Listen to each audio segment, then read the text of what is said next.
iTiS World of Worship Fellowship, in truth and in spirit World of Worship Fellowship. Today is Monday, the 31st of March. And being Monday, we normally have a Q&A session, or what you'd call a Q&R session. Basically, we have a topical question, and then we attempt some responses. Sometimes the responses may not be conclusive. We always leave everything to God to continue revealing himself through the responses given here and through your own research. So if this is your kind of thing, if you like discussions, if you like philosophical discussions, you like debates, like sharp disagreements, this is your space. Welcome everybody from all walks of life, from every part of the world. We're based in East Africa, Uganda to be exact. But of course, we have people who follow this from all over the world. So welcome to join us on any Monday. And of course, if you have a question, you can always share it with us. We'll be happy to discuss whatever question you have.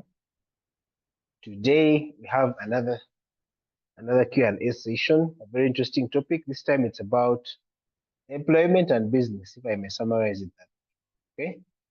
What are we basically saying? So, formal employment, as we know it, basically go to school, get a job. Previously, you used to have a job for life in your chosen career. If you qualified as an engineer, you would have a job for 30 years or whatever number of years, retire with a good package, go home, look after your cows or your grandchildren. Okay? It was kind of defined that way. It was kind of structured and it was predictable. Okay? As in you just need to choose a career and then you stick to it for life. Nowadays, it is not quite the same. People go to school to study, for example, law, and then they end up doing business. Or they go to school, they qualify as doctors, and then you find them in IT, and so on and so forth. So, in the current world where we are, because of the changing nature of work and jobs and careers, it is not obvious that I qualified as this, and therefore I'll be this for the rest of my life. But of course, this begs the question in light of the uncertainty we have in the world. Now, right now, the president of the US is cutting costs left, right, and center. Okay. So imagine you are employed by USAID. You thought you had a job until 60. I don't know what the retirement age is, maybe 55. And then in one stroke of a pen, through an executive order, the program is cancelled. So what happens next? Let me bring it closer to home. In Uganda here, people are employed by all these parastatals, UNRWA, Coffee Development Authority, you name it. By a stroke of a pen, they're all struck off. So if you're employed by UNRWA, then what happens? In fact, today, as we speak in Uganda, today is the last day of Umeme operating in Uganda. They've handed over the power distribution and supply to government.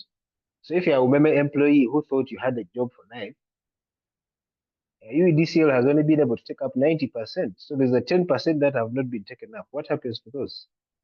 So we are here to discuss those dynamics about employment, formal employment, that is, and then business. Sometimes business is called hustle in Luganda, some say kuiriba, and so on and so forth, if you know Luganda.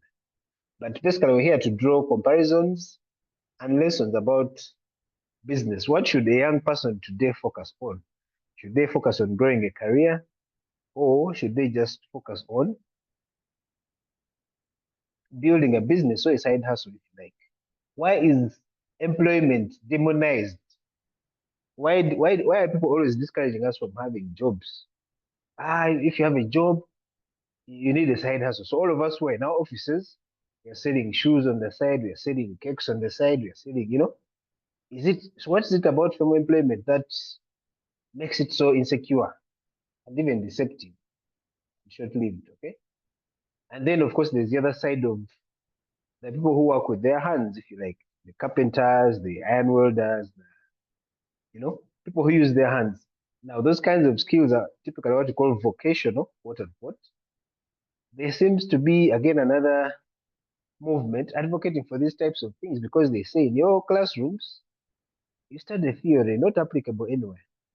Okay? You go and study law, you go and study economics principles, which you'll never apply anywhere. But if you go and learn something you can do with your hands, have a skill for life, you have a job for life. Some schools have actually married these two schools of thought. They say, okay, we're training our children in this biology, chemistry, and all, but as extracurricular, they've now called it extracurricular. Let's teach them how to bake. Let's teach them robotics. Let's teach them carpentry and so on and so forth. So here we're going to attempt these questions. What are the financial struggles for someone who's formally employed? What are the financial struggles for someone in business? Because business can also look rosy, but you know, so many people are struggling in business who would actually be better off employed. They are barely surviving, barely earning a living, but they have this label of business owner. Someone who's formally employed is actually better off than them. So is formal employment bad? Is it? Can we just use it as a stepping stone, then usher you into this financial security? What is financial security? Is there anything like financial security? And so on and so forth. So welcome aboard. Francis, I want to start with you. And my question to you is maybe unfair, but yeah. Why is formal employment often labeled as insecure, deceptive, and even short-lived? Let's start with that. Because in formal employment in many places, you have a job until 60 or 55. So why is that not security enough for someone to actually settle and do that? Yeah. Thank you very much, Mr. Samba. I beg to start answering that question from another one you haven't asked. And that Sure. question is, why do we work? Or why do we get employed or self-employed? After answering that question, the other questions may be seamless to answer and to find solutions too. Now, the reason why every individual works is to have a good life or their dream life. There are people who are destined or who work for a dream life. And there are those who have settled for a good life. And there are those who have even settled for a basic life. So in those three categories, people work in order to achieve those types of lives. And those individuals define what actually society sometimes is society which defines to us what those three types of lives are, or lifestyles. A dream life. Just come again. The dream life, yes. We have a dream life. Actually, there are even four. We have a dream life. We have a good life. A good life. We have a basic life. We have a basic life. And of course, we have a poor lifestyle. But no one wants a poor lifestyle. So whoever works, their aim is to get one of those three types of lifestyles: a basic one, a good one, or a dream one. That's the reason why any of us works. Now, in order for any individual to have life, or to live a life, or to have a lifestyle, they must have what we call a work-life balance. And a work-life balance means that out of the days when you are awake, if you sleep for 8 hours every day, that means that you are left with how many hours? 24 minus 8 is 16 hours. Out of the 16 hours, you must have a good portion of those hours living a life. Because working is not living, by the way. Working is not living. That's why in modern, what we call modern societies, people or workers usually have they have 8 hours of work. Most of those Western economies, workers are recommended to sleep for 8 hours, work for 8 hours, and live for 8 hours. That's why when you go to, for example, Britain, or when you go to Germany, you find that people they have 8-hour shifts. That's the maximum number of hours you work. Then you're supposed to live for 8 hours, and you also sleep for 8 hours. Those are the 24 hours. That's how their day is broken down. Now, that's for a basic lifestyle. Just mark me. For you to live a basic lifestyle, you work for 8 hours, live for 8 hours, and sleep for 8 hours. Now, in order for you to live a good lifestyle and to live towards a dream lifestyle, the number of hours you live must be more than the number of hours you sleep and the number of hours you work. They should not be in balance or in tandem. That's why the working class are people who usually live a basic or just a good lifestyle. That's what we call a working class. And most people just succumb to a working class. No one wants to be, no one dreams to be in a working class or to live that basic lifestyle. Most of us want to live good lifestyles, or many of us dream to live a dream lifestyle, but then we just settle for a good lifestyle, and then we live Francis, that. Yes, please. yeah. So when you say we spend 8 hours sleeping, 8 hours working, 8 hours That's living, so what do you mean by living? Can you just break it down? What does it mean to living. live this context? Living means life is life is lived in 9 sections. Our categories. There's certain categories of living which every human being undertakes in their life. To say that you are living, you must be doing certain things in a certain way, in a certain quality. The first one is feeding. If you're feeding just to chase away hunger, you are not living. If you are feeding because you are hungry, you are not feeding. You're not You're living. not living. You are surviving. Okay. Yeah. Then the So second you need to area, be eating the. So you mean you need to be eating the foods you like, the you be stuff you like. you should be eating things which are healthy and you like them. You get me? You must have a choice. You get me? Ah. You must have a choice Mm. to eat what you like and what's healthy. But many people eat what is What's available, what they available can afford. So they are within the surviving. price? Okay. So the second Continue. category of living is health or Medicare.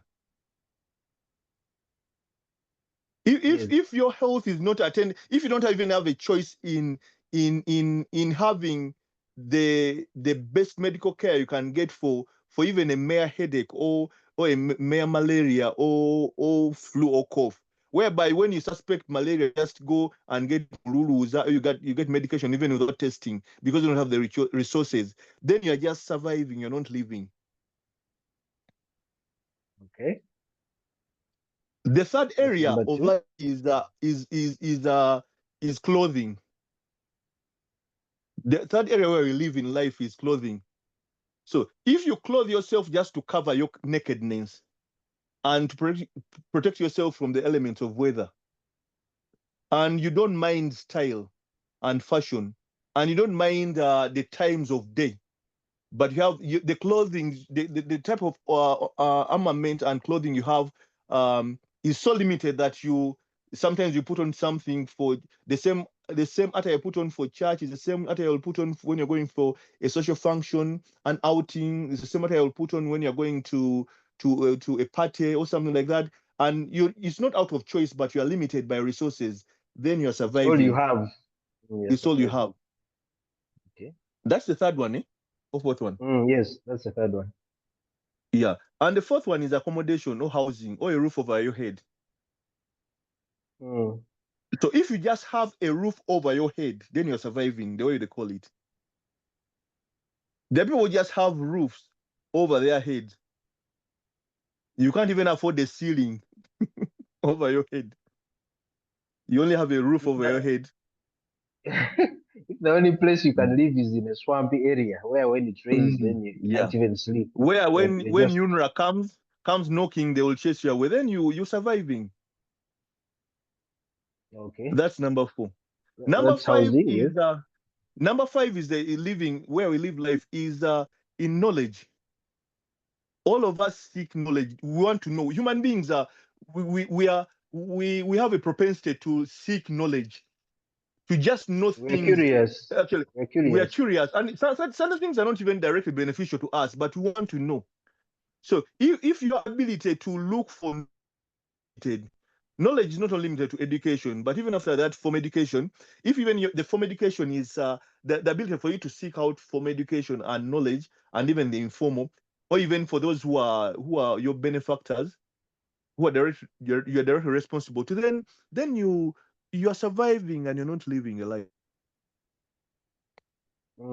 I think that's number 5. I'm there around number 5. Yes, that's number 5. Yes. Number 5, yeah.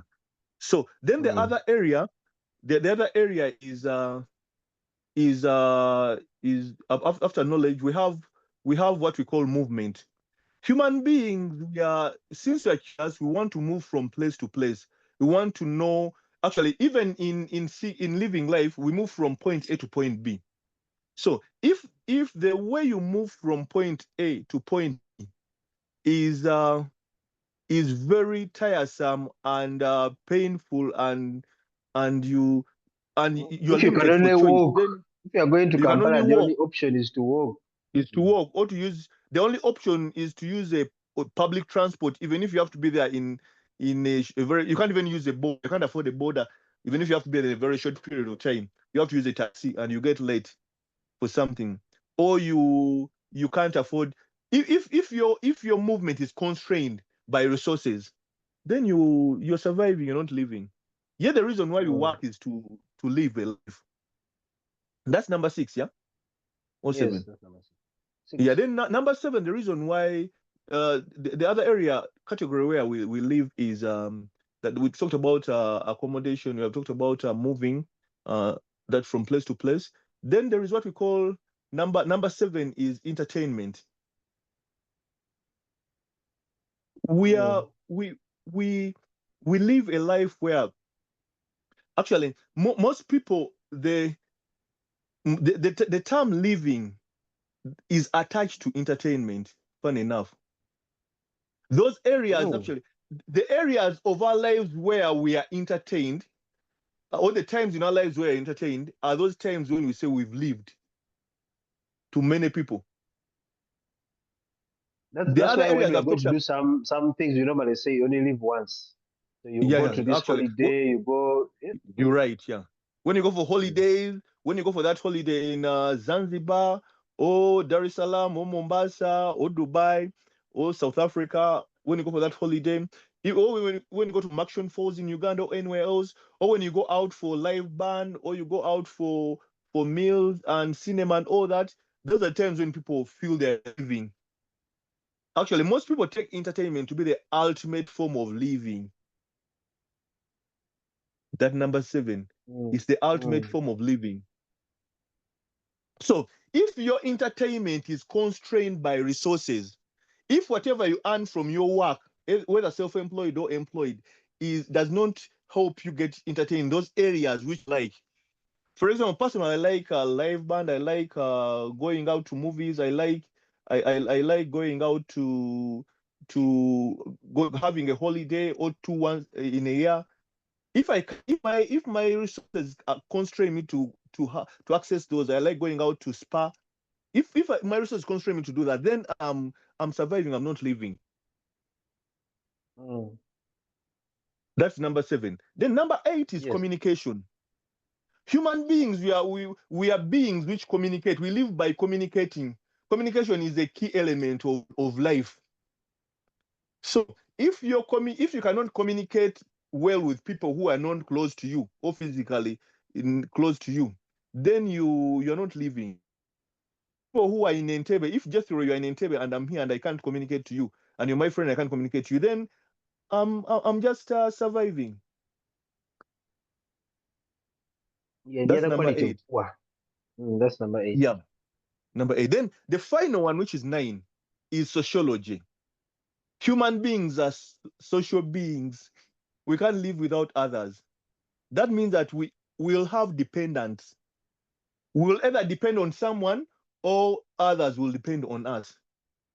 And if we are financially well off, if our employment, self-employment or employment somewhere is bringing in money enough to help us benefit people who are directly who to whom you're directly responsible. That is our, for example, our children and our spouses or our parents or things like that. If you cannot afford to give them the quality of life which is similar to yours, you hear me? If you cannot afford your children or your wife a quality of life in those 8 areas, which is respectively close to yours. I'm not telling you that you should give your child a Samsung S24 because you have one.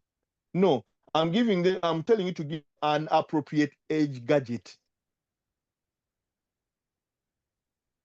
So and I'm telling you that if you have an S24 and your Samsung and your S25 and your wife likes iPhone, they should have a similar range of iPhone in communication.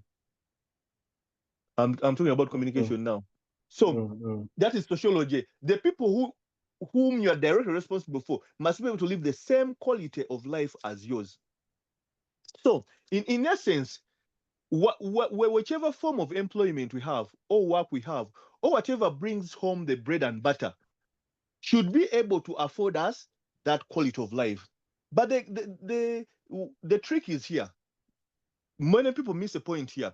Many people, actually, remember, there's a good fraction of people who can make enough resources to meet those 9 areas of life. And those resources can give them either a very good or a dream life. But the unfortunate bit of it is this. They do not have, because of the time they put in to raise those resources, they don't have enough time to enjoy the resources, that is to live a life. In order for Lugolo to raise 5 million to every month to accord him that life, that dream life, Lugolo must work 10 hours every day, 10 to 12 hours every day. That means that Lugolo is not going to have enough time to enjoy the resources, even if he makes the 5 million. And the Lugolovi will not live a good life, won't even live a good life. Lugolovi may live a best life, and maybe some of his dependents will live the dream life. So the challenge we have is that, from the question you asked, the challenge we have is that we should strive to have a work-life balance which allows us to increasingly, as we grow older, to have more time to enjoy the resources we've accumulated over the month, over the years. And the reason why people are very critical, or people in the economic world, financial world, are very critical of formal employment, is because formal employment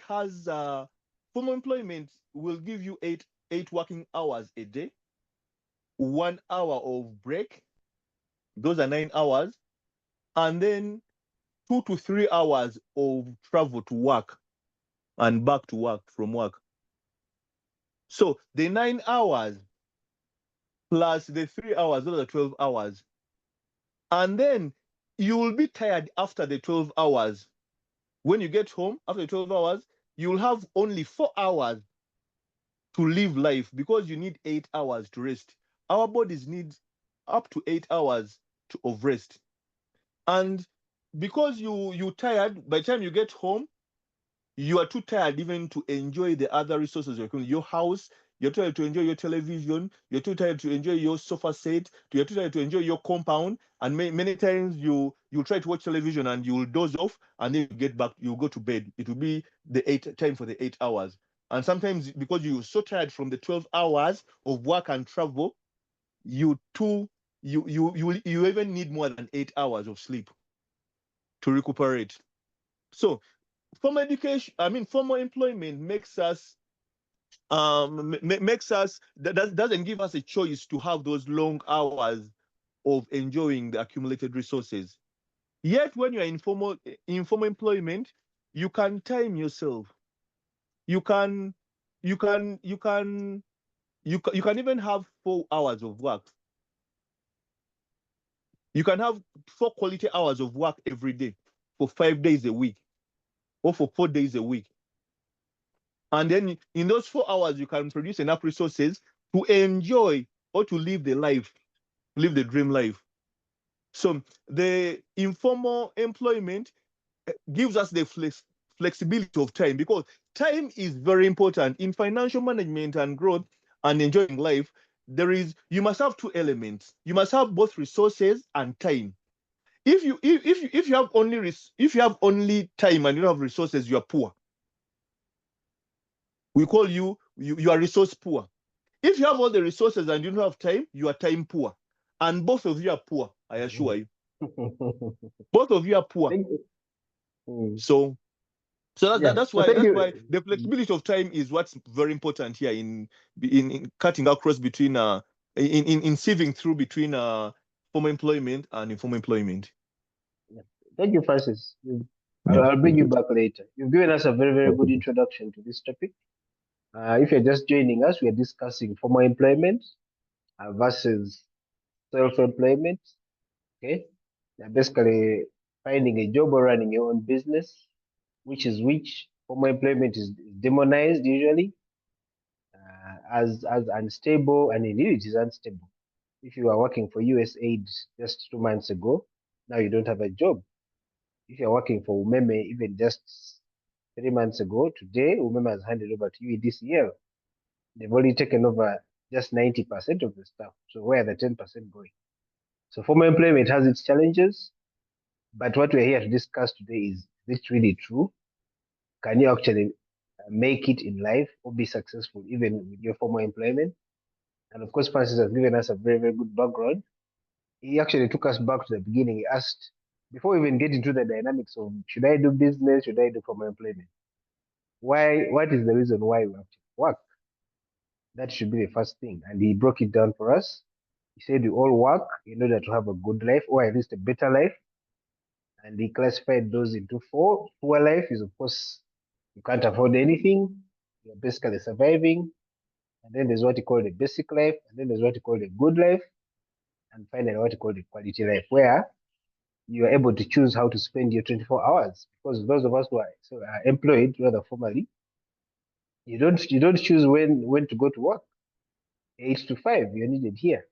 Doesn't matter whether you're sick, whether you have an appointment, On the other hand, he said those who are self-employed may have that flexibility, whereby they can choose to work maybe in the evening, for example, if they have other things to do, or work just the morning and then do other things in the afternoon. So welcome if you're just joining in. That's what you're discussing. Let me first cross over to Ray Muchwezi. I hope you followed Francis's submission. Do you have a question or a submission? Now I wanted to come in on that last part where Francis said that when you're self-employed, that you have the flexibility to work. And me, I would say that it's actually the opposite. Self-employed people, they work more time than the employed people. Because why do you say that? now that's what I'm going to say. For us, we work 8 hours. We work 8 hours, 8 to 5, and we work Monday to Friday. People who are hustling, they work from 7 maybe to 9 p.m. They work Monday to Monday. And whereas you've been seeing like what has been happening, people expected Eid to be today, not on Sunday. Whereas we have these holidays, Eid, we have these public holidays. People who are self-employed don't even have holidays. I'll give an example, and what I'm saying, I'm not just saying that those are the poor people who are in Chuku, who are on the hustle. There's a time when I used to drop my wife to work. She used to work on Saturday. Every Saturday, I used to meet Wavamuno, going to office. And this is, let's say 2018. So like 6 years ago. And a 75-year-old, one of the richest Ugandans, still has to go to office every Saturday, which me, who was not working on Saturday, was not doing. And probably you may even find even at Spear Motors that some people work Monday to Friday and they don't work on Saturday. But Muzei, chairman, was always going to his office every Saturday. So when you talk about maybe chairman was self-employed, just a poor user of time. He could have played golf on no. Saturday. For you, have you ever gone to Chukuba and you find shops closed that Simanyi Chapa or Yanga is not working because he's self-employed? I know those guys open, So maybe me, I apart think from Sunday, but they open 6 days a week.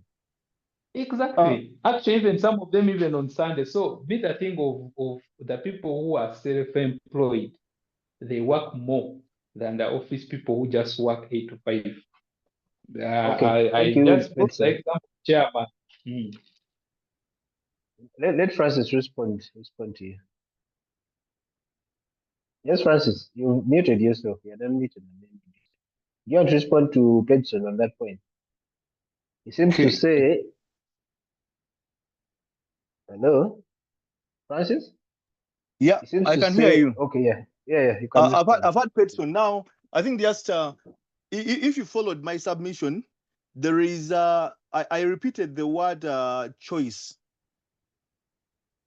People in self-employment choose to work those hours, long hours, and the few hours I've spent in financial consultancy, I've discovered that many people in self-employment choose to work long hours because of lack of knowledge about their financial needs, and their financial goals, the reason why they should work. Many people actually in self-employment, they work a lot. I've seen people who are filthy rich and they work a lot because of it, not because, and they used to. Yet people in in formal employment don't have that choice. So I've sat down with many people who are well off actually, and they're self-employed.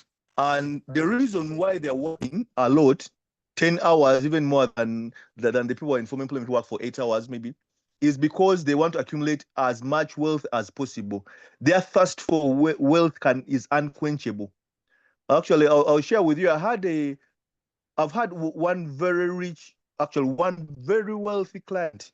I won't give you a name. He's a member of the Kwagalana in Kampala. He owns, his net worth is in the excess of 50 billion at least. And he came for consultation to me.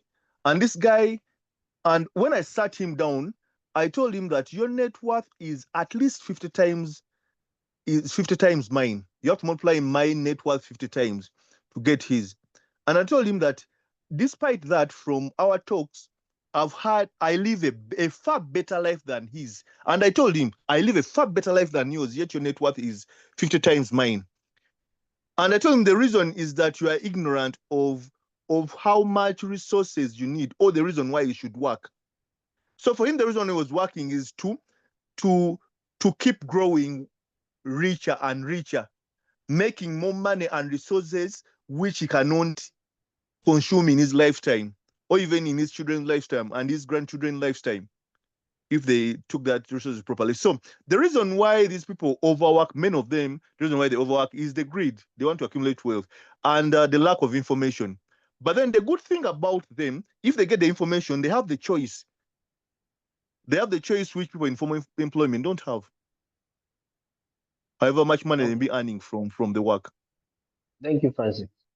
So information and greed. That's what I hear from you. And we have Tom Ariong. Are you there? I think here we already have two people who I know are self-employed. Yes, I am. I'm here. Is it true you choose when to work and when not to work? Yes, we do. We have that freedom. Typically, how many hours do you work a day? I report to my workplace at 9 o'clock in the morning and leave at about 9:10, sometimes 11 PM. PM. You leave at 9, Yes, 11 PM. No, 11 p.m. I report at 9 a.m. and I leave at about 10, 11 p.m. That's about 13 to 14 hours a day.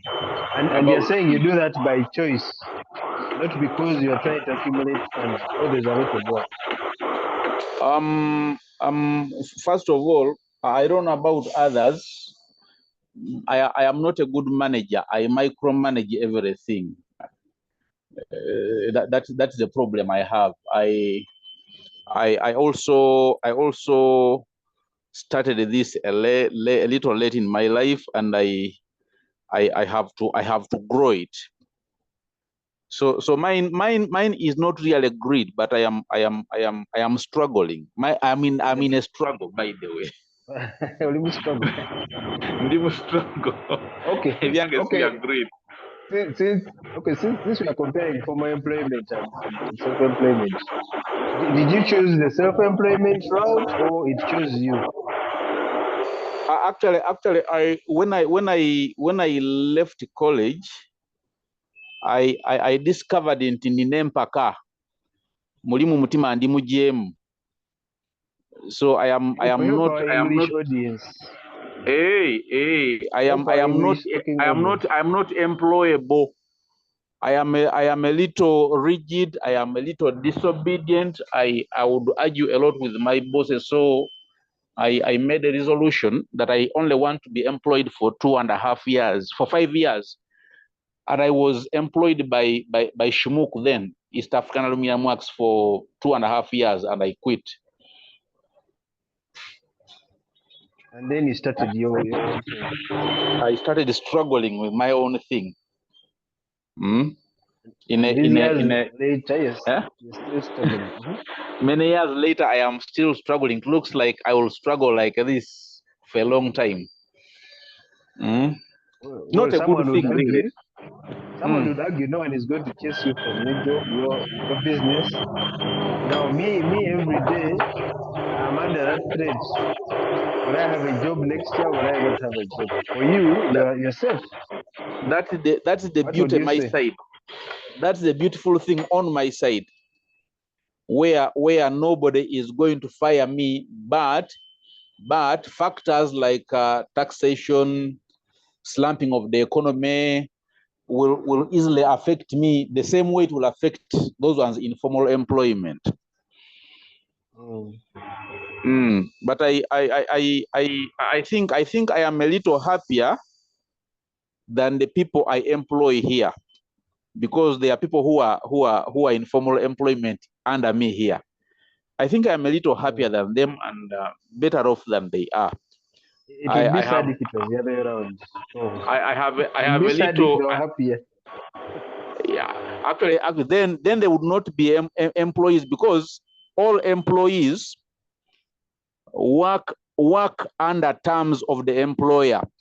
Much as sometimes they are hoodwinked into thinking they are making choices and decisions on how much they are going to pay, but the employer limits. The employer sets the bounds. If an employee is within this range and this range of the amount, this range and this range of hours, this range and this range of performance, then I will employ him. If they are below that, I will not employ them. If they overstretch, then they are a threat to me. So those who are in formal employment don't have freedom at all. They lie to themselves. Okay, thank you, Tom. Okay. You have spoken from experience. Let me first cross over to Peter. Peter, are you still there? I know you're one of those under formal employment, actually in an education institution, and you're one of those in the field that many would say, okay, what the president calls useless. These arts, quote unquote, these arts people. Peter, are you there? I don't want to speak to myself. So many students Yes. are being encouraged to go into the other side, what they call the vocational side, the practical side. And of course, we've had a discussion here before about practical. Is work just practical, and so on and so forth. I don't want us to go there. But as someone who's on the formal employment side of the equation, what would you say? Do you have the flexibility to do 8 hours, for example, or are you a slave to your workload? Oh, I don't know if um, that's even a fair question, but yeah, just yeah, just try. I was still listening in because I'm behind this question. I know, I know. Yeah, the one behind this question. So I'm still listening in to find out what really informs the world of demonization and bedeviling of formal employment. Why? Why is non-formal employment or informal employment painted as securer, safer, long-lasting? Well, that of formal employment has been branded lazy. People who do it are slow thinkers. They are living a risky financial life. So, but from what Mr. Kavinwi has submitted, I think I've discovered that there are lines, greater lines of living, or greater lines of financial life, or greater lines of life, or than merely financial life. Through the 8 lines of, or the 8 elements of living. Yeah, Nice. what I've discovered so far is choices. Probably choices. That's what I've seen so far. So my question still stands: why is formal employment seen as a lower state of work, insecure? I mean, and as I'm leaving, is everyone cut for business? I mean, if business is the standard, is business the standard of work? I mean, is self-employment the standard of work, so that whosoever is not self-employed falls short of intellectual ability or abilities? Is it a symptom of sickness? Is formal employment a symptom of sickness, so that whoever is healthy, financially healthy, intellectually healthy, skill-wise healthy, shuns formal employment, and therefore the intelligent ones, or the genius ones, or the gifted ones, lie more to self-employment, like it is called? Okay, Peter, some of your questions have actually partly been answered. If you've been following the discussion, I think Francis brought it down to choice and information, the quality and the quantity of information you have. If you don't have a lot of information, obviously you'll hit in the dark. Francis, do you want to come again? I see you've unmuted. Yeah, actually, I just want a quick one to Peter. There is he mentioned something about the geniuses and the very intelligent being in formal employment. Actually, research has it that the A students are the ones who are in formal employment. Those who are the very bright, the geniuses are usually in formal employment, and it's usually B students who are B and C students who are in informal employment. So it's not the other way around. Francis, I'm just giving that information, yeah. Francis, you put a disclaimer and say in Uganda, because in the In in Uganda, anyway, America, yeah. In Uganda, in America, in Uganda, yeah. the Forbes list is full of only bright students.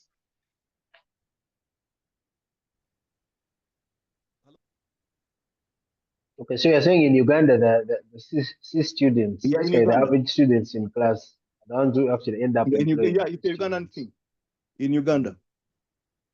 And by the way, in Uganda, the percentage of people in formal employment, of all employed people, 13% are in formal employment, and 87% are in informal employment. The Juakali side of things. Yeah, but okay, let's also go a little bit deeper into this informal employment. Enoch, I'm going to come to you just a minute. We've seen, of course, the people who have made it even on the informal side, what we call the informal side. I mean, they have thriving businesses, they can afford to take time off. But I would say, I don't know what percentage of the 87 is actually struggling in that so-called business side.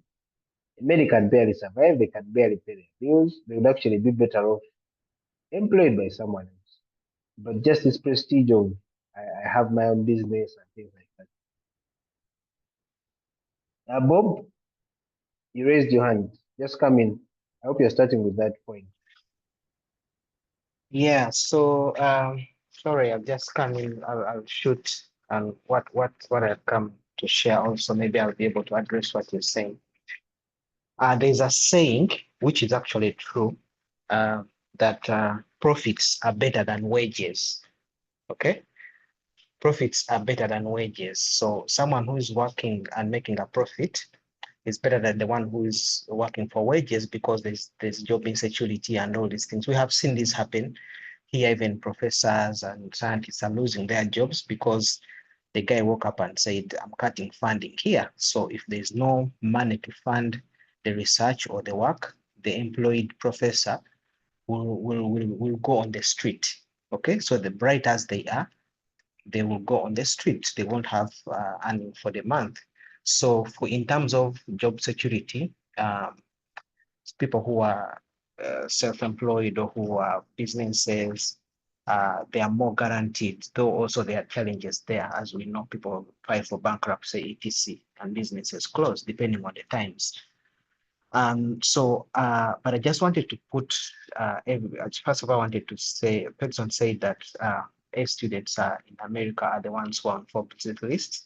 I think I'll say that's not true.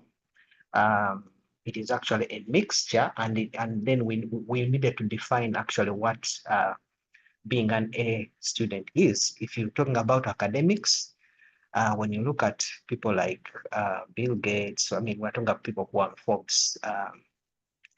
Name them.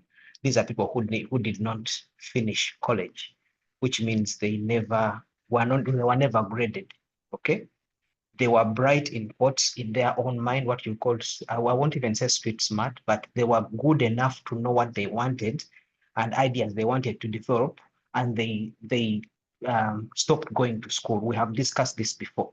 You know, most of those guys on the A list, either they had just entered these universities and they stopped, they never graduated, then these universities are calling them back later to give them honorary doctorates. Okay. We've seen so many examples. If I start to mention, I won't end. So people need to understand where they fall, because as I think it's Peter who was saying, not everyone is cut to do business, and the business owners will have to employ, the Bill Gates will have to employ PhD IT guys. Musk will have to employ very bright students to run his AI stuff, his NASA stuff. So even when you are not educated, when you are a C student, again, you will employ an A student. So there's an area where an A student is also cut to fit in. But can each of these people succeed? Yes, employed people can succeed, not necessarily become billionaires or millionaires, but they will survive. They'll be able to earn a living comfortably. Whereas the billionaire or a business owner will have surplus, okay, to become a philanthropy, to open up many businesses, the employed person will earn some good amount. There's a Bible verse that says, have you seen a skilled man? He will dine with kings. So it's not that people who are employed will always be on the lower end of things.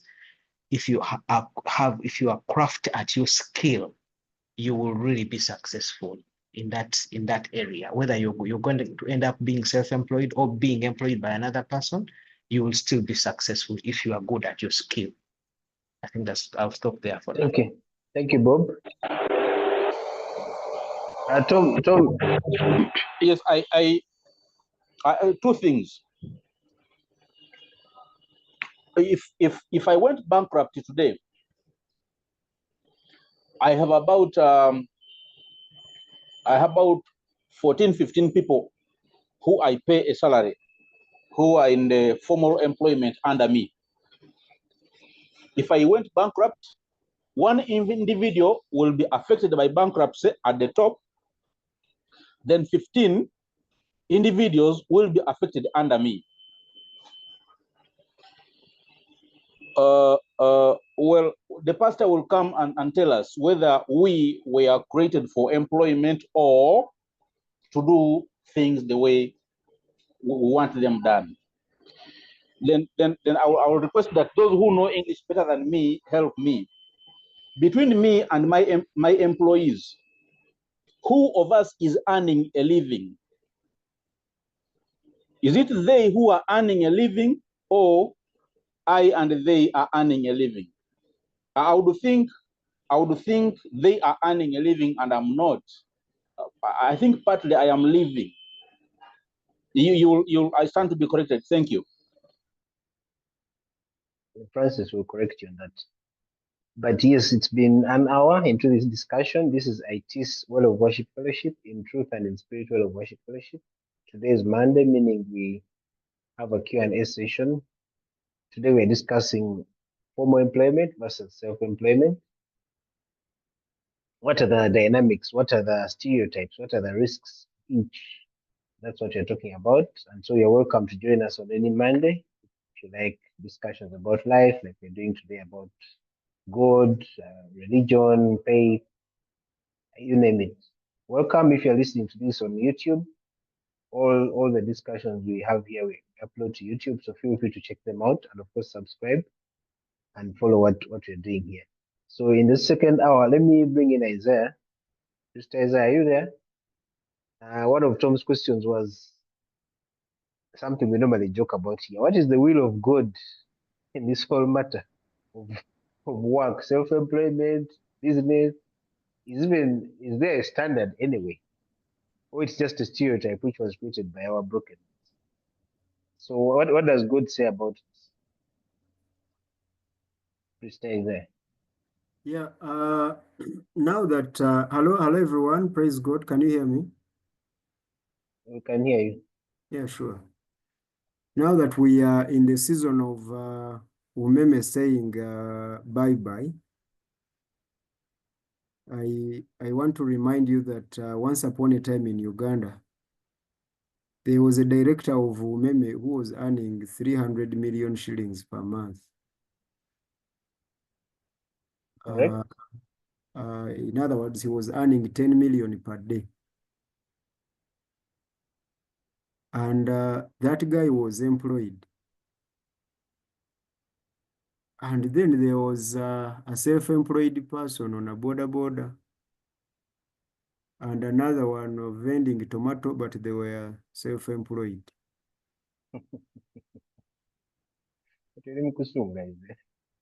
No, that is mukusunga. It is self-employment and formal. And Okay, formal. okay. Continue. So now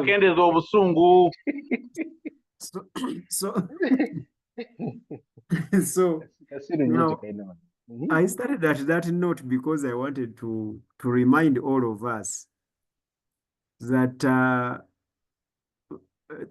earning, how much you earn is relative to what you do and what you can do.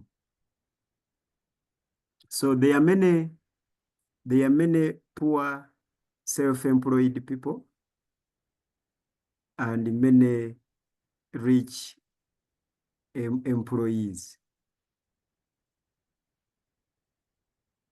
And of course, there are many poor employees and many rich self-employed. So, ladies and gentlemen, I wanted us to first of all understand that the guy who was earning 10 M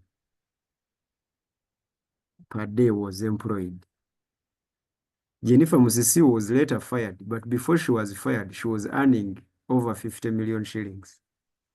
And that is not to mention the allowances.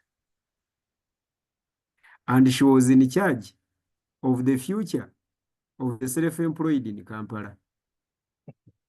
She was chasing them from the city, actually. So moderator, we just need to look at that thing in that aspect. Number one, so how much you're going to earn should not be tied to the form of employment that you are in. No. How much you are going to earn will depend on your negotiations, your abilities, and your opportunities.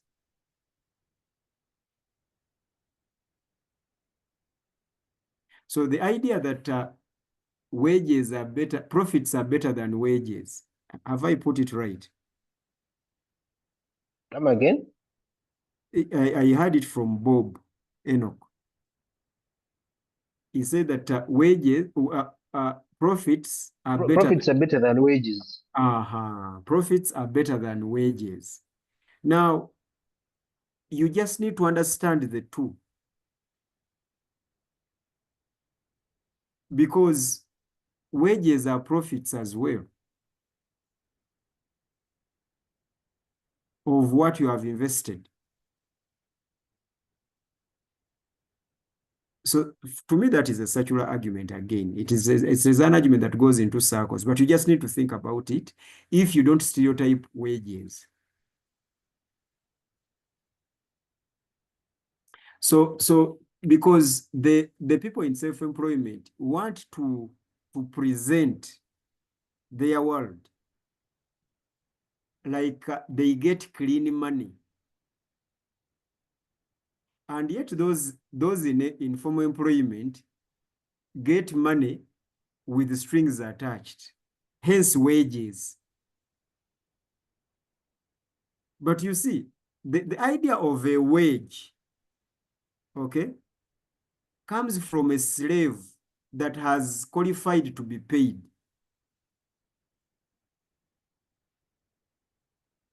So that's why we have a wage and we have a salary. But all again, given the mathematics and calculations, your wage can be profits. It is about how you calculate your wage and how you utilize it. At least the financial gurus are here. The Omutwezi. By the way, the Batwezi launched their religion recently. Did you see that? So Omutwezi Rutembana, we congratulate you. You made your statement. And the other financial guru that we have here is Francis. So how you use your wages will determine how you are going to live henceforth. So I think that point is very important. You can open up a shop. Those who are doing business do understand. You can open up a shop and you are making profits of 1.5 million every month. Okay. And by those profits, you have not actually secured everything. You still have other things to secure at home using that 1.5 M. And then another person is employed somewhere, they're getting 50 M. So, well, profits are better than wages. That is something to think about, depending on the math that you do and particular experiences. That's number two. Number three, Mr. Moderator. There is nothing, there is nothing like a worker having a choice not to work, especially in the context of capitalism. Can I say that again? Say that again. There is nothing, do not be deceived, that there is something like a worker has a freedom not to work in the context of capitalism. No, Whether that worker is self-employed or they own a business. Where that worker is either self-employed or in formal employment. Or No formal worker, employment. yes, no worker has the freedom. In fact, if someone is self-employed and they have the freedom not to work, then they don't know how to work. And trust me, the business is the worst boss that you can ever have.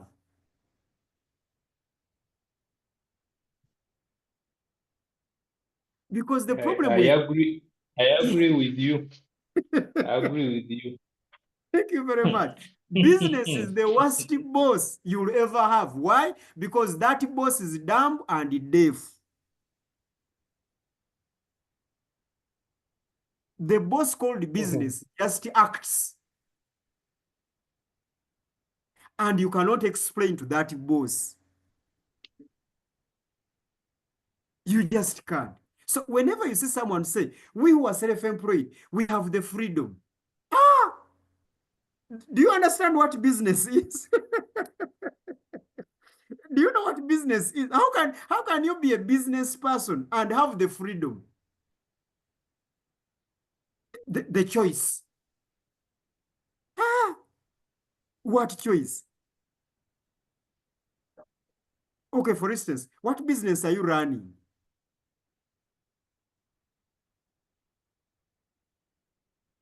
You people, you should stop this attitude of cults, because there are some cults that tell their believers to close business the entire day. And of course, you can investigate those cults and look at their economy. The cult members, those who close business. So gentlemen and ladies, let us not deceive ourselves that you are doing business and you have the freedom and you have the luxury. No business, no serious businessman is free. It is these part-timers, the charlatans, the pretenders, the impositors in the world of business that come up with these ideologies. Nze neekozesa nsalawo lwe nnaakola, nze neekozesa nsalawo lwe nnaakola. That is not business.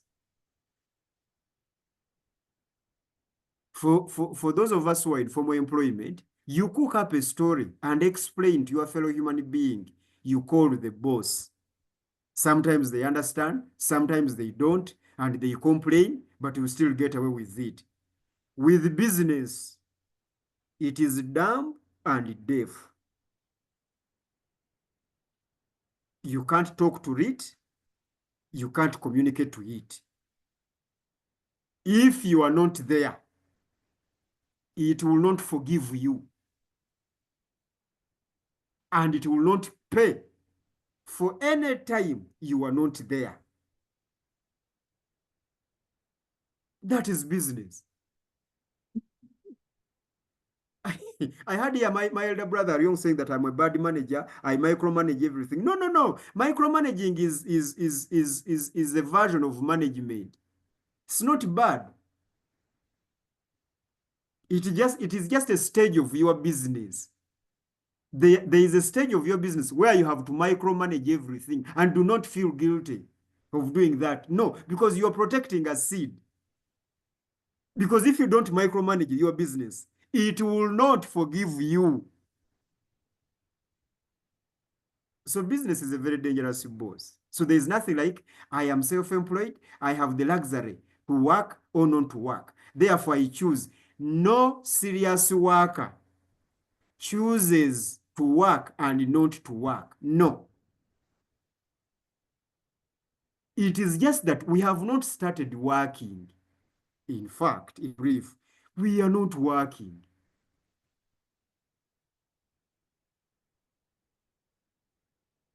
But if you start working, you can't say that I have a choice to work or not to work. Then finally, I think someone else has mentioned it here. You have to understand, moderator, that you, given who you are, okay? I normally tell you that we in philosophy remind us and ourselves that the most important thing in life to start with is knowing yourself. You have to understand who you are, what you can do, and then pursue that. Pursue everything that you're pursuing in the context of who you are. There are some good business people and permanent employees. That is who you are. You're a service provider. You're a business person. You are an employee. That's who you are. Find out who you are and then get to know where to go. Otherwise, you'll be following other people who are not yourself. And because they are doing what they are cut for, they will succeed. And because you are a charlatan and an imposter in this field, you will not succeed. I'll give you an example and I'll wind with that. Recently, the guy who was working at our office wrote me a resignation letter.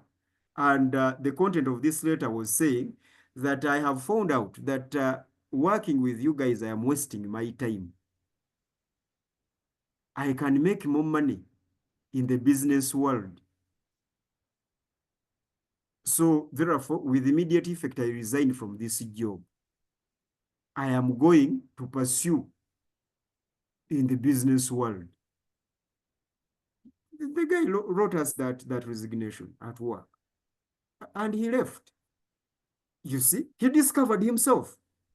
So there are many employees who are in business, and there are many business people who are in employment. I wish we all knew ourselves and we left as soon as we can. Thank you, moderator. Any masqueraders? Mm. Thank you, Isaiah. Omichozi, your microphone is on. Do you have to say something? Hey, on what now? Auntie, you switched on when Isaiah was submitting. I thought you wanted to respond, but anyway, it's okay. Ah, Let me bring Francis. hey, okay. Francis. I just want to respond to Priest Isaiah on one area. He made a statement about people who claim that they're in business or self-employed, and they say that I choose the hours to work and not to work, or like they have choice of whether to work or not to work, that they are unserious, especially where capitalism is concerned. Actually, I think that statement is only limited to the lower category of workers, which I talked about earlier in my submission. And I say that we have, the issue is about information and choice. Earlier when I talked about those two things, information and choice. So the choice we talk about is someone who in self-employment has the choice to work or not to work. But that choice is also informed by what level of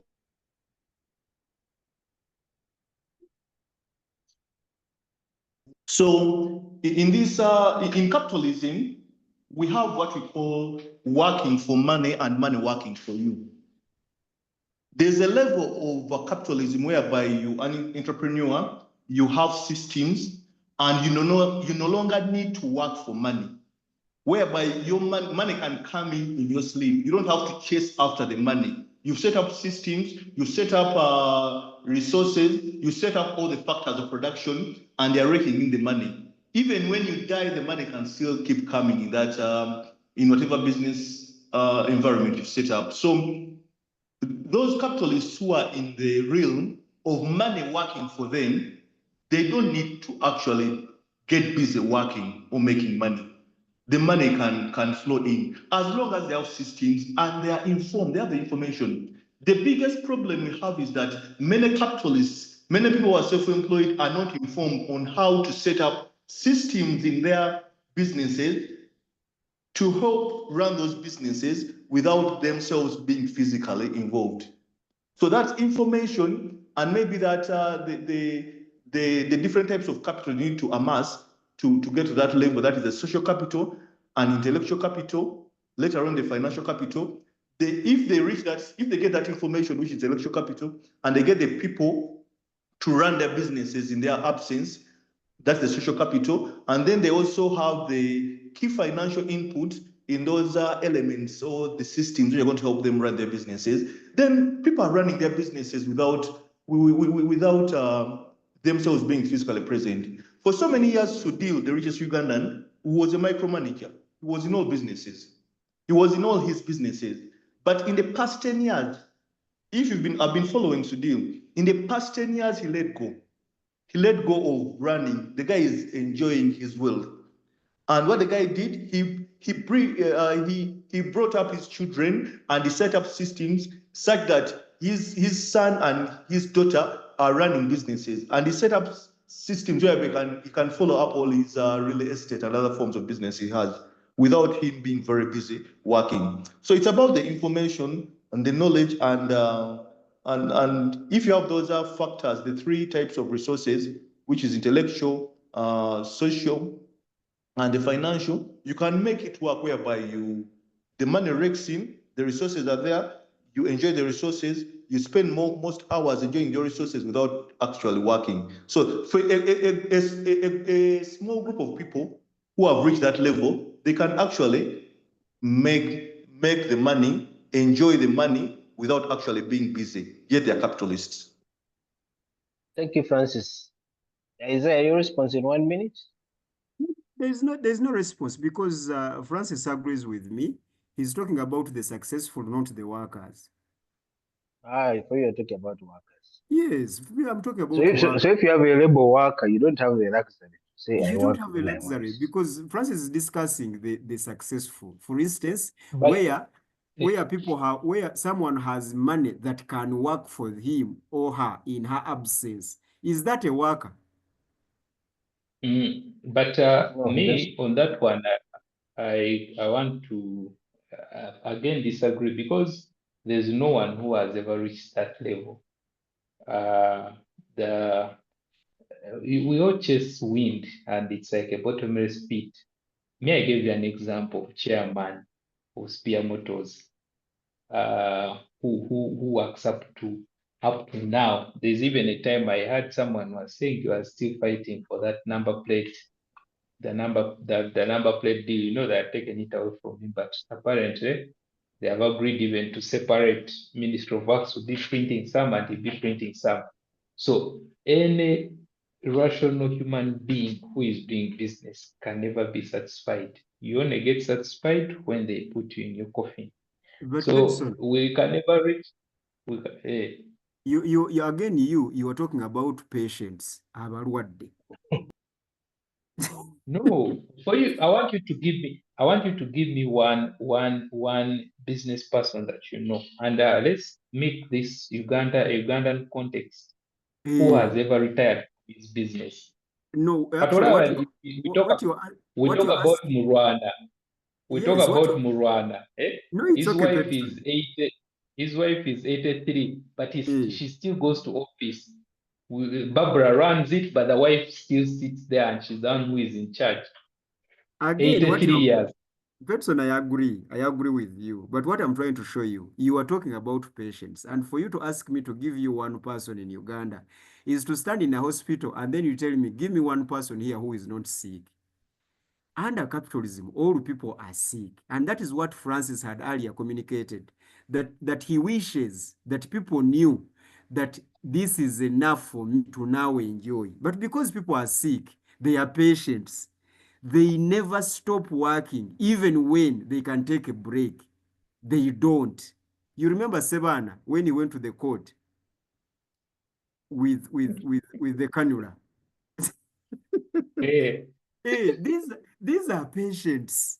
This is the problem. And that is what Francis was saying earlier, giving us an example of his client who had a net worth that was 50 times his, and he was still working and stressed and bothered. These are patients.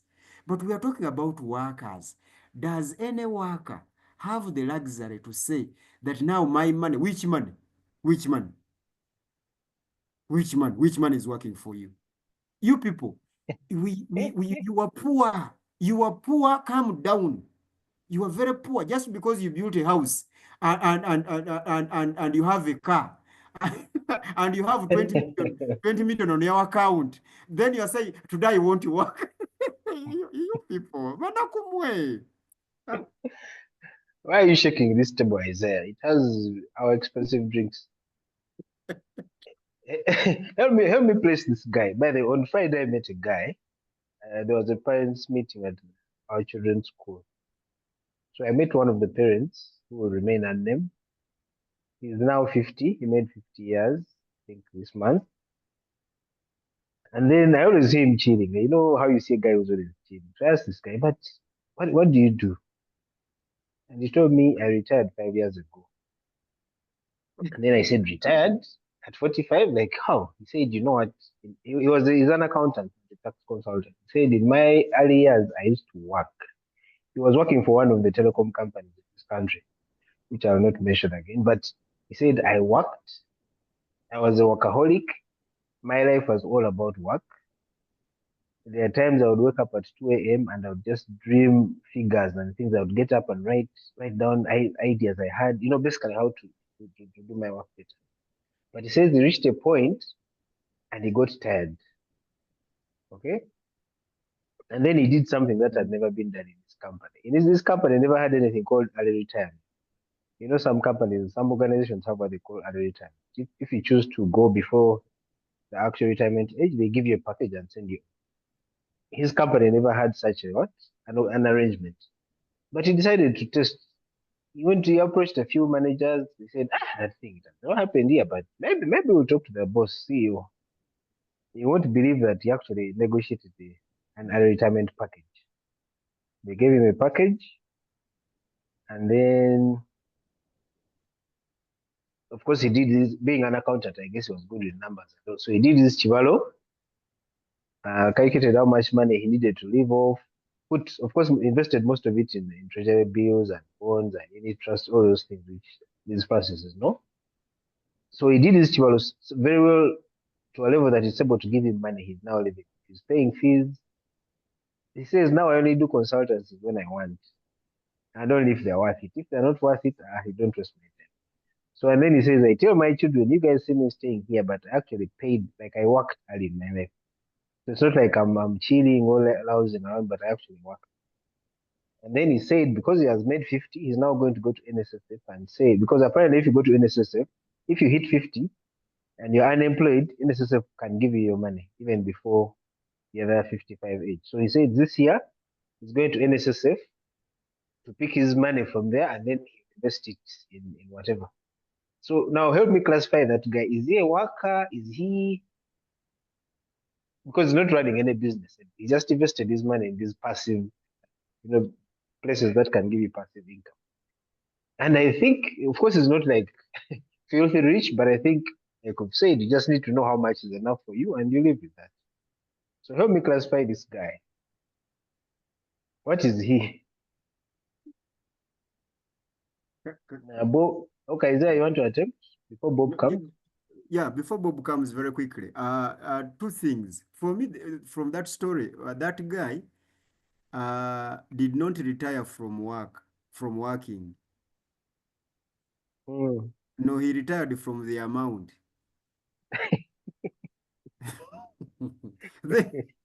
You people, there are two kinds of retirement.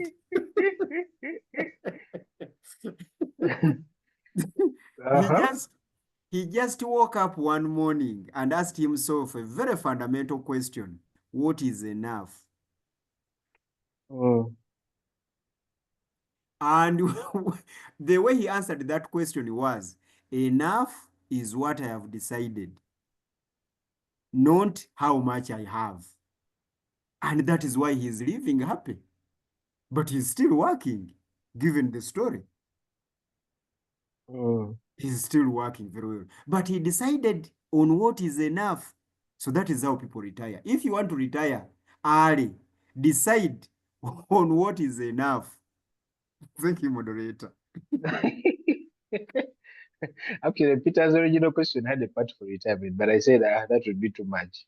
We shall handle retirement another time. Bob, you had your hand up. Pastor White. Hey. Sorry, Okay, moderator. Peter, yes? Yes, yeah, Pastor White, I'm sorry. Could you come again, please? There is a contrast you made, an interesting one. On what? Concerning retirement, there is something. What did this guy do? He retired from the amount. You people, there are some people who have a goal. The late Katolu Bwama had a team he called Team Kawumbi. Team Kawumbi kwa account. What he meant by that was that to claim that you are rich and part of the rich gang, you must have $1 billion shillings on your account. That is the goal. Now let me ask all of us who are working, what is your financial goal? Because what? Yeah. In terms of finances, what is your financial goal? Team what? Survival. So if it is survival, isn't it? Your goal must be to start living. And both surviving in most cases and living are actually choices. You can choose to stop surviving. Because most of us who are surviving are where we are not supposed to be. That is why we are surviving. You are not in your region. In other places. Yes, you can live in other places. You have refused to leave this place where you are just surviving. So Peter, what I was saying is this. There are two kinds of retirement: retiring from working and retiring from the amount. The idea, the deception of the amount. I must have A, B, C, D before I retire. If you don't retire from that ideology, you will never retire. So you have to wake up one morning and ask yourself, what is enough for me? When you answer that question, you will start living happily. Thank you, moderator. What is enough for me? Thank you. Thank you very much. Okay, thank you. Yeah. Bob had his hand at some point. Yes, Bob. Yes, no, I wanted to just respond to you and just say that to all of us, there's one thing that remains constant. Many of us lack what we call financial knowledge and discipline. I think that's constant. Now, Pastor Isaiah referred at one time to someone who was earning 300 million. And I'm here to tell him that the person who was earning 300 million and another person who was earning, let's say, 1 million. If the guy who knows how to manage the 1 million very well, in the end, they may be better than the guy who's earning 300 million. If whatever the other guy earns, they blow it, they recklessly spend it, and this guy who earns 1 million probably gets a percentage and invests it for for a passive income. In the long run, they would be much better than the person who was earning 300 million. So this is a constant factor to all of us. And unfortunately, they don't teach us in school how to manage finances, how to invest. So what this guy did that Jethro has shared was just to make a wise decision of saying, okay, I have so much money, let me invest it in a safe, in quote unquote, in a safe investment that I'm, when I sleep, I won't be worried that I'll wake up when, you know, they've sold me a wrong piece of land. They've, you know, let me invest this in stable bonds, let me invest this in this and earn a profit. Again, as they said, profits are better than bonds. Earn a profit on this investment I have made. So this guy is still working in quotes in terms of he sent his money to work for him. Okay. And he earns that money. It may not be that even he put a ceiling on what he earns. He can decide to reinvest the profits he gets such that he earns more profit. And this is the game of money and numbers. And if we can learn that, then whether we are in formal sector, whether we are in an informal sector, we can start our journey on that line of becoming financially free and enjoying this life. But if we are still, they say a fool separates with his money easily. You earn 1 million and it's all spent. So you separate with it. So we need to learn, bottom line, we need to learn the dynamics of how money works. And it doesn't matter whether you are earning 100K a month and you know how to use that 100K wisely to prepare for tomorrow, for your future earning passive, then you do better. This is what I wanted to comment about that guy, probably. Okay, thank you, Bob. Justus, you've been very quiet. Do you have something to say? I've been here, and surely I want to say that I've learned a lot. But I am in formal employment. I'm formally employed. But there's one thing my mentor told me once at my university. He told me that do your thing. When you do your thing, it pays you off. So I would love to believe that not all of us can be in informal sector, and not all of us can be in formal sectors. And I want to believe that not only informal sectors give freedom.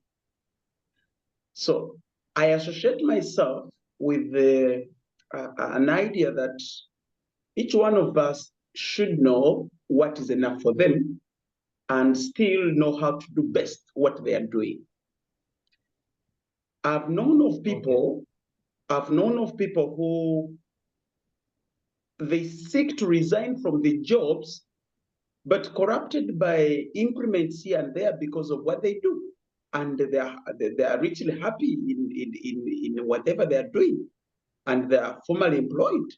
So probably we should know our what are we good at and what are we weak at. Thank you. Thank you, Justus. Thank you, Justus. Omuchwezi?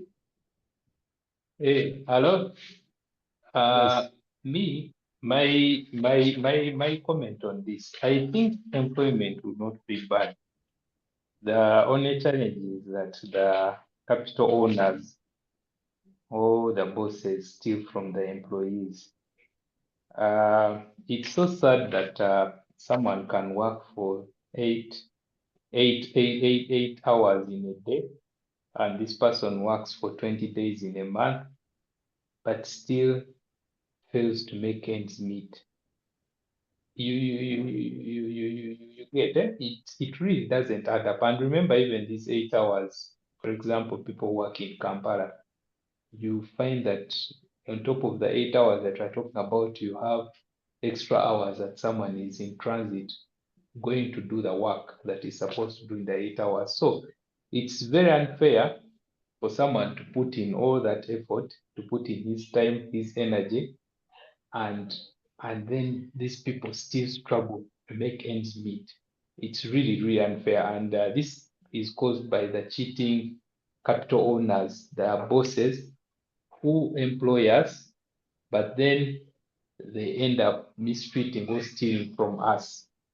And it only doesn't stop here. If someone works all this time, he works for years in and out, people start working when they finish university, that is 23, they work up to 55, those are 30 years. Then he's given NSSF like of 13 million. But in all these 30 years, this person has been working.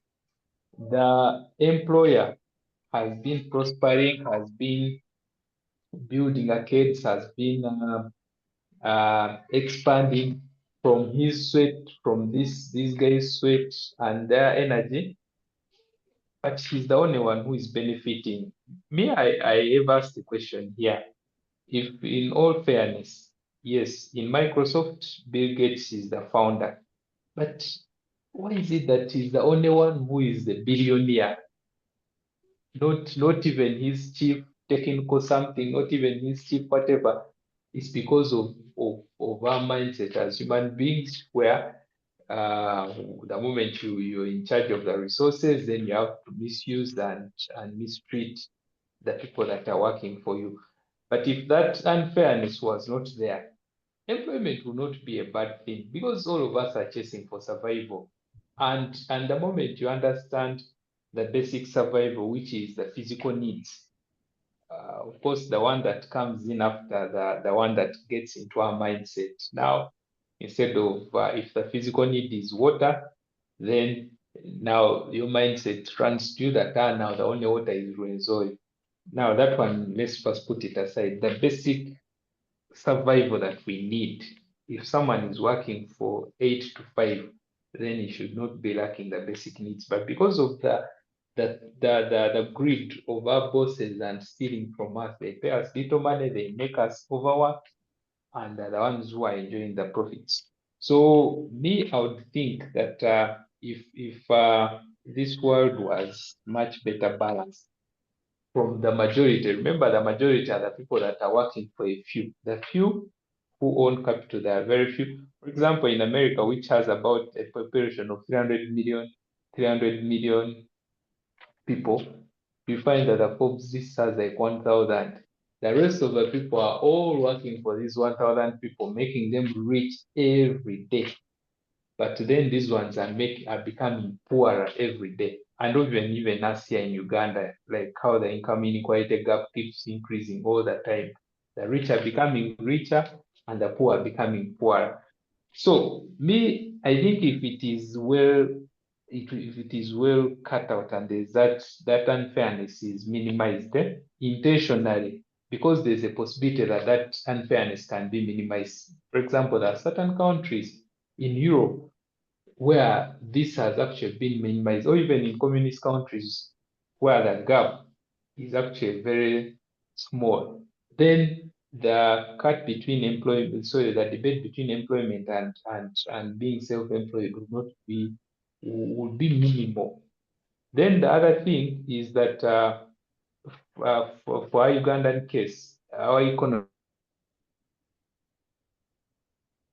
is so informal, but you find that the private sector is employing about 77% of Ugandans. Now, when you look at the people that are being actually employed, that time NSSF published their records and they say that only 2 million are the people that are saving with NSSF. And then URI said about 2.2, the ones that are paying payee. But then the private sector is employing 77% of employable Ugandans.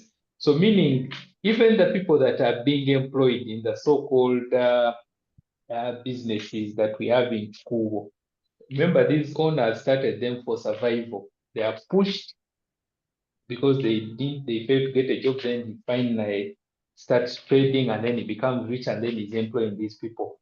So if the economy was well laid out, well structured and properly structured in a much better way, the debate about should I be employed, should I be employed will not be a problem. That's why you see people who are employed in government, because it is much better structured, even with their little pay, will not be having some of these issues. A person who is working for government and is earning 800 will not have another thought of, let me go and start up a business for extra income, a side hustle.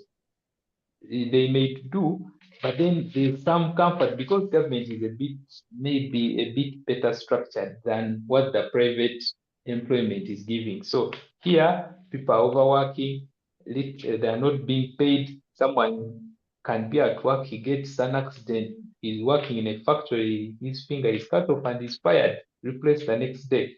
So really, that is the issues that we still have, and why the debates like this keep coming up. People now end up thinking twice.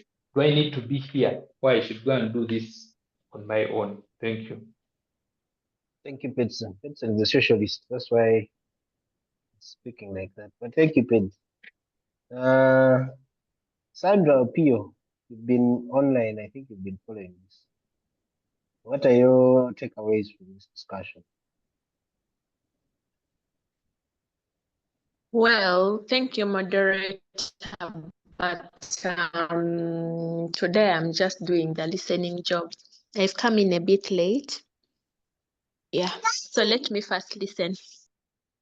Okay. Flavia Kenganzi, have you been following the discussion?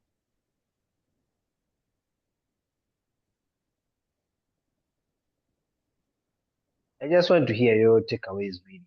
What have you picked up? Have you been educated? Or have we been telling you things you know already?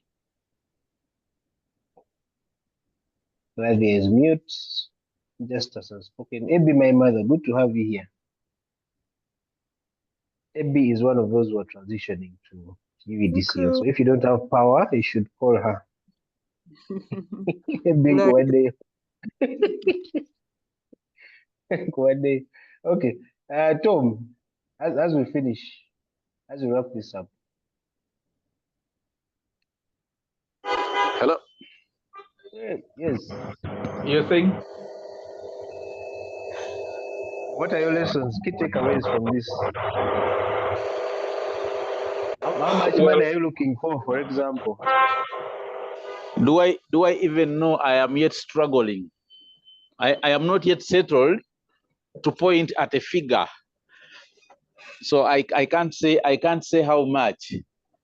I would like hustling. to. Maybe you're hustling on the wrong side, like Isaiah said. Come to the employment side. Maybe, but how would I know? Because I've been doing this for the last 30 years. So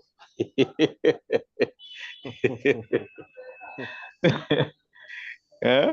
So you're still looking for that figure. I'm still looking for the figure.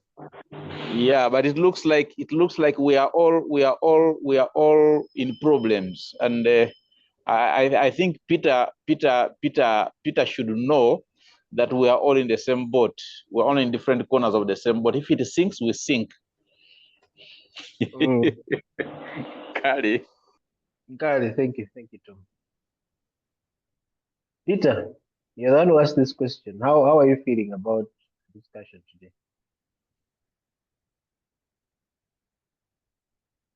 Have you been helped? One of the countercultures that I've captured in this talk today is the concept of retirement. Number one. Number two, the concept of retirement has been presented by Priest White. And then number two, why do you work? Why do you work? And then number three, I can be financially rich or finance rich, but time poor. I can be time rich or finance rich, but health poor. I can be health poor, time rich, rather health rich, time rich, finance rich, but living poor. When you're not living. Yeah, when you're not living. So I'm discovering choices, but most importantly, the concept of retirement, amount retirement. And actually, do we, as far as work, not job, but work, as far as work is concerned, do we retire from work when we're still alive? And do we really? Peter, that's another kind of worms which you're not going to open today. Oh, okay. Open that All right. another day. But one of the key takeaways I've had today is what amount, because the story, a moving story you have just shared with us is about that. It's about that. So how do I reach that level of contentment to decide and say, come what may, I'm now here and this is where I'm stopping. I'm stopping here. I mean, how can you retire from a 300 or a 60 million paying job? So unthinkable, you know, isn't it suicide? I mean, probably I'm still thinking. I'm still a wage slave. Yeah. You're still hustling, so you can't understand. Anyway. You know? All right. Thank you.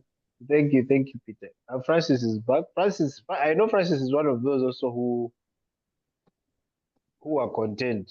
They got an amount and said, you know what, this is enough for me. As long as I'm earning this, I'm happy. Francis, do you want to share a little bit of your experience in this regard?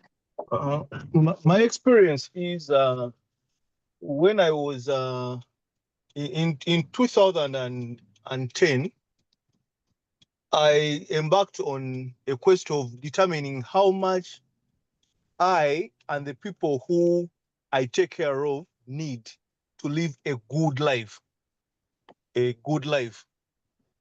And I came to, in 2010, I came to an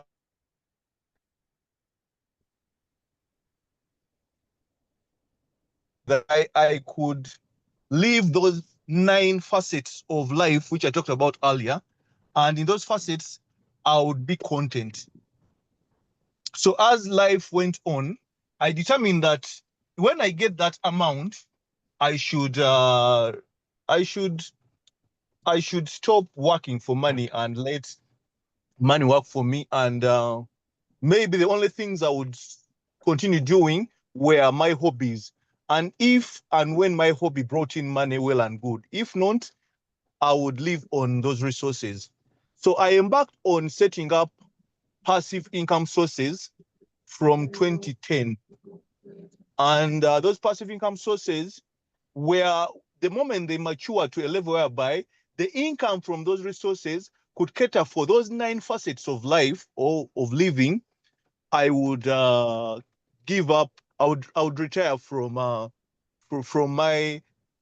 self-employment, because I was basically self-employed that time. So I envisaged that in 2010 I was 32 years old, and I thought that by the time I was between 40 and 45, I would have reached that amount. As time went by, in 2017, when I was 39, I realized that goal. I was earning my life cost 3 million every month, and I was in early 2017, I was earning 3 millions a month. My net income was 3 million a month. So when I made 39 in May, I resigned from work, not even from employment, it was from self-employment, because that time I was a contractor constructing houses for people, and I was doing a lot of accounting work. So I dropped contracting work. I stopped building houses for people, drawing up plans and all that. And I even stopped the hard accounting work. So I only retained things which I could do even for free. So that's when I started thinking of consulting and some to keep myself busy, but not basically going out to earn money. Because even when you retire, you need to keep your brain busy so that you don't go off or off the cliff. So basically, when I reached that amount which I had calculated, and of course I factored in inflation over time, I stopped working for money because my passive income was bringing in money to cater for my life. And that only came because I had calculated the amount of money I need to live. Most people can't come up to that amount. And then we keep working, and even when we get to that amount, we keep working and working even for resources which we don't need. So basically, that was my story. And up to now, I'm doing that. I'm 46 now, but I'm still for 7 years I've been pushing that. That's my story. Yeah, thank you, Francis, for sharing your story. I think ultimately what we need to take away from this discussion is there's no amount of money which is enough for you. So you just have to choose contentment, choose an amount which you think is enough for you, and work towards that. Once you achieve that, you will not die, you will survive. And then, of course, like we said, find out the reason why you're working in the first place. Because many of us are at work, but we don't know why we're working, or we don't even know what you're working for. And then we also said that some of us are masquerading in places where we should not be. Some of us are in the business world, but we know we should be in an office somewhere. Some of us are in offices, but we know we should be. Have you seen people in office who is on his desk but he's making phone calls? Hey, Kati, send me to Amulese. Huh? Hey, Kati, later, like they're doing deals. They basically spend half the day doing things outside the place where they are. Those are clearly masquerading as employees. So whatever you choose, whether formal employment or not, doesn't really matter. What matters is contentment of that. So any final remarks within these 3 minutes? Who wants to say something in these 3 minutes? Isaiah, this your mic is on. You want to say something? No, two things, moderator. Number one is what Jesus said.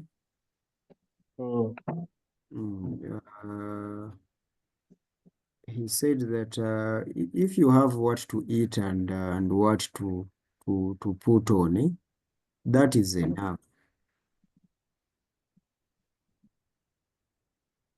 Is not encouraging laziness.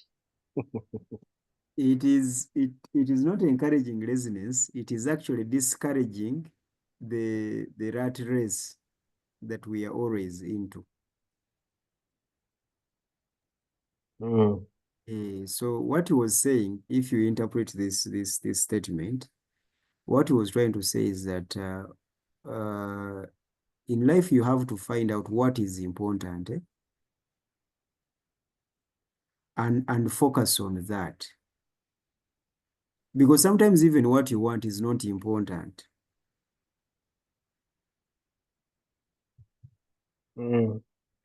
So we normally encourage people to find out what they want. But after you found out what you want, you also need to do another extra work and ask yourself whether what you want is actually important, is what matters. Because, moderator, there's no crime in wanting 15 cars. There's no crime. It is what you want. And wanting a 5-bedroom house, even though you are not even married. So here is the problem. That is what will keep you in employment or even in self-employment forever. And you'll keep working because you have failed to discover what is important. So Jesus said that if you have what to eat and what to wear, that is enough. Now you need to go and find out what eating is and what wearing is. For starters, he was talking about the body. In other words, do not exercise what I normally call the logic of the prostitute, sacrificing your body for money, to use the money to take care of the body that you sacrificed.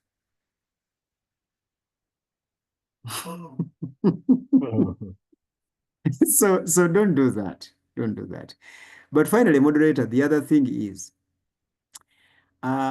mwenna banoko abali wano temuwuliriza abo Francis ne bakyabu abo baana babagagga era bagagga mugende ku mirimu mikole temusirwala ebyokuddaho mugende mukole muli banaku ne bakitamwe baali banaku mugende mukole banaku mmwe muve mu ebyo I want to retire nawuliddeeyo Jethro yanyumiza gaye yaritayaringa esente n'azikozesa bulungi manyi sente bw'ozikozesa obulungi we are living in an unfortunate world there is no guarantee nti esente bw'ozinvestinga zijja kukola ekyamukwano gwa Jethro kyeyakola munaku gwe genda okole manya ennaku yo. Thank you moderator. Ate omunaku Peter nga ataddeko microphone go Peter Munaku Baga munanga bigendo. ankubiriza. Anyway, thank you very much, guys. That's all we had time for today. We'll be back on Thursday with another interesting discussion. But thank you How are you? for joining us.